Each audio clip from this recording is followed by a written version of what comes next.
안녕하세요. 강동미지 여성병원 간호부장 이명희입니다.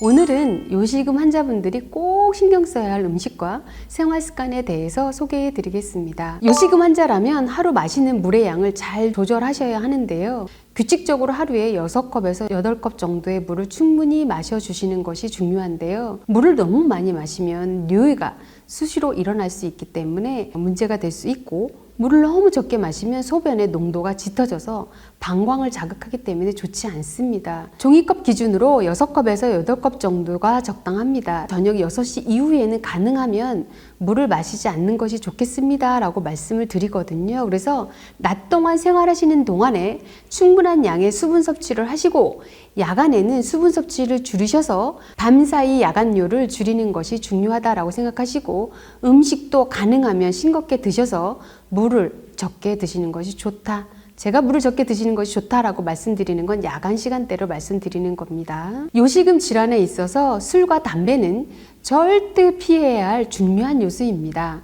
술이든 알코올은 뇌의 기능 중 소변을 보게 하는 명령체계를 방해하기 때문에 좋지 않습니다. 일반적으로 저희가 맥주를 마시거나 술을 마시게 되면 화장실을 자주 가지 않습니까? 같은 논리입니다. 알코올이 함유된 어떤 음료도 드시지 않는 것이 좋겠습니다. 흡연은 만성 기침을 유발하기 때문에 방광 기능에 스트레스를 주고 오줌이 새는 증상의 원인이 될 수 있습니다. 담배 또한 힘들겠지만 멀리 하셔야 합니다. 이와 더불어 카페인 섭취를 피하셔야 합니다. 카페인은 이뇨작용을 촉진해서 방광과 요도를 자극하기 때문에 카페인이 들어간 음료들, 커피, 녹차, 홍차 등 차에 우려낸 차 종류, 콜라 등 청량음료, 에너지 드링크류의 섭취를 피하셔야 하는데요. 초콜릿 역시 카페인이 많이 들어있어서 섭취를 피하시는 것이 좋습니다. 방광을 싸고 있는 배뇨신경근을 자극하는 음식들이 있는데요.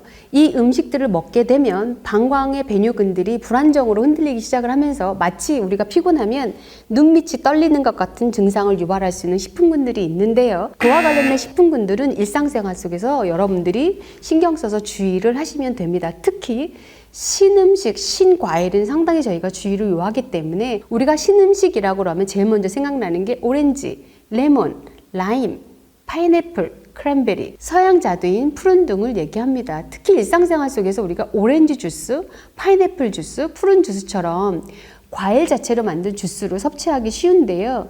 이런 과일도 주스도 섭취를 자제해 주시기 부탁드리고요. 바나나, 포도, 사과 같은 과일도 물론 일상생활에서 먹어야 되지만 전혀 먹지 말아라 그 얘기는 아니긴데요. 조금 양을 줄여서 먹어주는 게 중요하다라고 말씀드리고 싶고요. 토마토, 양파 또한 역시 방광을 싸고 있는 배뇨신경근을 지속적으로 자극시켜줘서 내가 화장실을 가야 되는 불편감을 유발하기 때문에 토마토 자체 생토마토를 피하시는 게 좋고, 만약에 토마토를 먹어야 된다라고 하면 저희가 조금 익혀서 먹어라라고 얘기하지만 이 또한 역시 권하지는 않는다. 즉 토마토와 관련된 식사들이 있습니다. 스파게티, 주스, 케첩, 그래서 토마토로 만든 음식도 피하십시오 라고 말씀을 드리고, 양파는 사실 상당히 많은 영향을 끼치는 걸로 되어 있기 때문에 일반적으로 본인들이 나이 드신 분들은 건강을 위해서 양파즙을 사실은 많이 드시는데요. 생 양파즙 권하지 않습니다. 양파를 먹어야 되겠다라고 하면 꼭 익혀서 적게 드세요 라고 말씀을 드립니다. 매운 음식같이 자극적인 음식을 자주 섭취하면 방광을 싸고 있는 배뇨신경근이 자극이 돼서 불수의적으로 계속 수축이 이루어지기 때문에 주의하셔야 합니다. 단 음식 역시 방광을 자극할 수 있는데요.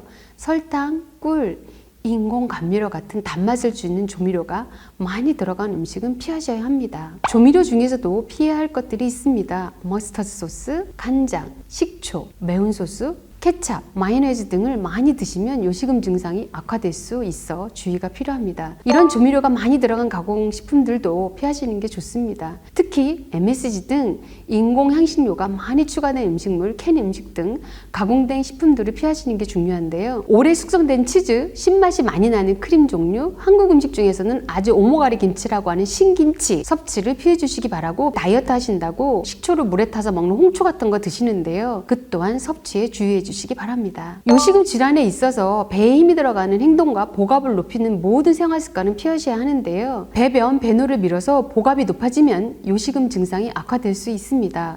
그러니 규칙적으로 화장실에 가시는 것이 좋겠습니다. 내가 뇨의를 느끼기 이전에 서너 시간 간격으로 일정한 시간을 정해서 화장실에 가고 싶지 않더라도 규칙적으로 화장실을 가시는 것이 좋겠다라는 말씀을 드리는 겁니다. 또 뱃살이 찌면 복압이 높아져서 증상이 악화될 수 있습니다. 뱃살이 늘지 않도록 체중 조절을 잘 하셔야 합니다. 무거운 짐을 들거나 오래 쭈그리가 앉거나 기침을 하거나 배변 시 힘을 많이 주어지는 행동은 요도를 지지해주는 골반저 근육에 무리를 주기 때문에 이런 행동은 반복적으로 하시게 될 경우에 요실금이 악화되는 원인이 되기도 합니다. 배에 힘이 들어가는 동작은 가급적 삼가해 주시기 바랍니다. 대신 케겔 운동을 꾸준히 하면 요실금 증상의 호전에 도움이 됩니다. 케겔 운동은 골반저 근을 조이는 운동법으로 배뇨기 건강을 지키는 효과로 널리 알려져 있는데요. 항문, 요도, 지를 오므리는 기분으로 10초간 하복부에 힘을 줬다가 푸는 동작을 반복적으로 하는 건데요. 자연스럽게 호흡을 하면서 방귀나 변을 참을 때 느낌을 살려서 동작을 시행하면 되는데요. 쉬운 방법은 화장실에서 소변을 볼 때 중간 소변을 한번 딱 끊어 보시면 그 끊는 거에 대한 힘의 압력을 본인이 느끼실 수 있거든요. 처음에는 힘을 내가 딱 줬을 때 중간 소변이 끊어지지 않고 그대로 소변이 셀 수 있는데 한 번, 두 번 이 동작을 반복을 하다 보면 중간 소변이 끊어지는 걸 느낄 거고 속으로 처음에는 1초 하나라고 쉬시면 되고 그 하나를 쉬는 동안에도 소변이 처음에는 셀 수 있습니다. 하루에 내가 7번에서 8번 정도의 소변을 본다고 판단이 됐을 때 중간 소변 끊기를 하나 하고 한 번 더 중간에 끊어보고 그게 하나가 유지된다면 그 끊는 상태를 하나, 둘까지 연장하셔서 시간을 늘리셔도 되고 그 느낌이 가장 좋은 케겔 운동의 효과라고 생각하시면 됩니다. 요실금과 관련된 질환 관리도 사실은 상당히 중요한데요.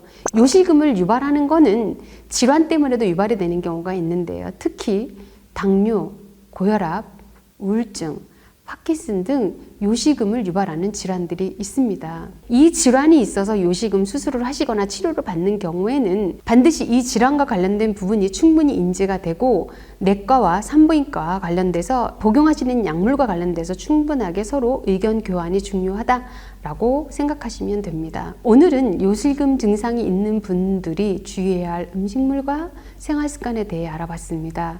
요실금은 자극적인 음식과 방광을 압박하는 생활 습관으로 증상이 악화될 수 있는 질환입니다.